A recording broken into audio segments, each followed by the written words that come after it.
राज्यातील सर्व लाडक्या बहिणी आज खुश झालेल्या आहेत, कारण ज्या हप्त्याची सर्व लाडक्या बहिणी आतुरतेने वाट बघत होते ते 1500 रुपये सुरू झाले.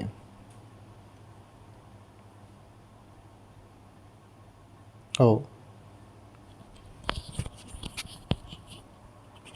3000 रुपयेतील 3000 रुपयेतील सांगण्यात आलं पहिले 2 महिन्याचे ऑगस्ट आणि सप्टेंबरचे, परंतु निधी फक्त आला तो म्हणजे ऑगस्टचा.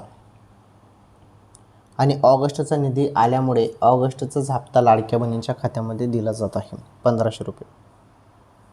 ज्या बहिणी पात्र आहेत त्यांच्या खात्यामध्ये थेट लाभ हस्तांतरित केला जात आहे. ही अत्यंत महत्त्वाची खुशखबर होती लाडक्या बहिणींनो. SMS चेक करा, पैसे कोणत्या क्षणी तुमच्या खात्यामध्ये येतील. जरी आले नसतील तर